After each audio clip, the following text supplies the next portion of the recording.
SLBC గురించి మాట్లాడదాం madam. ఎస్ఎల్బీసీకి సంబంధించి 13 రోజులుగా రెస్క్యూ నడుస్తూ ఉంది. సో రోబోల్ని బరిలోకి దించే ప్రయత్నం చేస్తారు. కేరళ శునకాలు ఇప్పటికే వచ్చినటువంటి పరిస్థితి. సో ఎట్లా చూస్తారు మీ పార్టీ మీద ఎస్ఎల్బీసీ ఘటన మీద ప్రతిపక్షాలు వరుస విమర్శలు, ఖచ్చితంగా రేవంత్ తప్పిదం వల్లనే ప్రమాదం జరిగింది, తెలిసే ప్రమాదం జరిగిందని కూడా హరీష్ రావు కేటీఆర్ అంటున్నారు. వాస్తవమేనా ఇది? కేటీఆర్ గారికి నాకు అర్థం కాదండి. అంటే ఒత్తుగా జస్ట్ ఇంగ్లీష్ మాట్లాడితేనే ఒక మేధావి అనుకోవడం తప్పు ఎవరినైనా. అది దానికి ఒక నిదర్శనం కేటీఆర్ గారు. ఎందుకంటే ఆ రిపోర్ట్స్ వచ్చింది ఎప్పుడు, అక్కడ వీక్ ఫార్మేషన్ ఉంది, దాంట్లో ఏదైనా ప్రాబ్లం ఉండొచ్చు టన్నల్లో అని 2020లో వచ్చినాయి.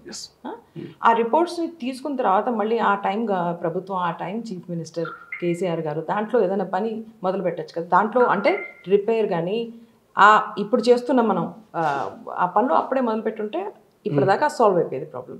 మేము ఇంత చేయాల్సిన పని ఉండేది కాదు. కానీ వాళ్ళు ఏం చేశారు, ఆ టైంలో నెగ్లెక్ట్ చేశారు. అంత ఖర్చు చేసిన తర్వాత కూడా నెగ్లెక్ట్ చేసి ఆ టన్నల్ అలా వదిలేయడం మూలంగానే ఈ రోజు ఆ టన్నల్ ఈ పరిస్థితిలో ఉంది. ఈ ప్రమాదానికి ముఖ్య కారణం ఆ టైంలో బీఆర్ఎస్ గవర్నమెంట్ చేసిన నిర్లక్ష్యం.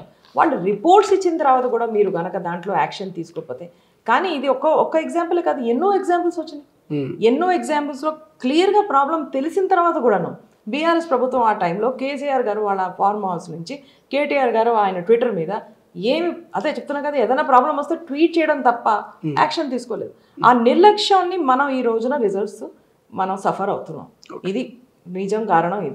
ఇది ఒక్కటే కేసు కాదండి.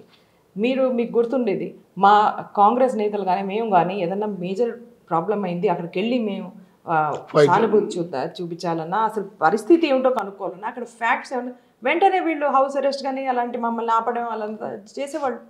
ఎందుకు ఆ టైంలో బీఆర్ఎస్ నేతలు వెళ్ళేవాళ్ళు కాదు.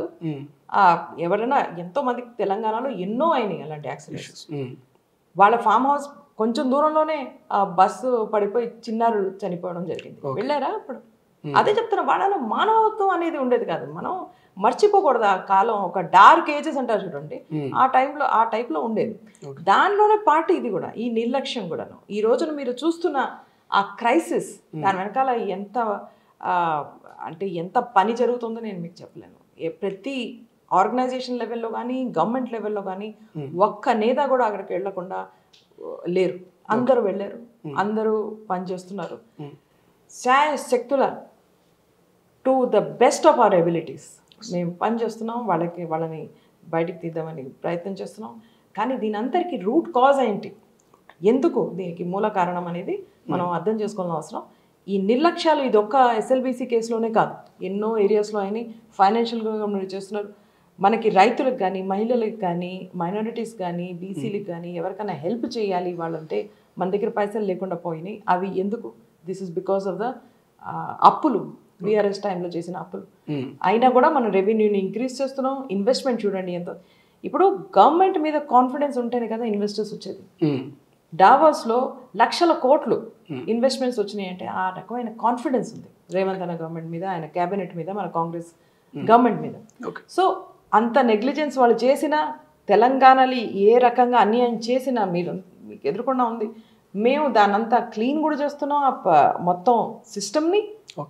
అలాగే కొత్త సిస్టమ్, న్యాయం, అలాగే ఒక రకమైన సిద్ధాంతాలు దాంట్లో తీసుకొచ్చి ముందరు తీసుకెళ్తున్నాం. సో ఇప్పుడు నింటే కదా క్యాబినెట్ మీటింగ్ అయింది. 42% బీసీస్కి. ప్రపంచంలో ఏ మూల ఏ క్షణం ఏం జరుగుతుందో వేగంగా తెలుసుకోవడానికి తొలి వెలుగు వాట్సాప్ ఛానల్ని ఫాలో చేయండి.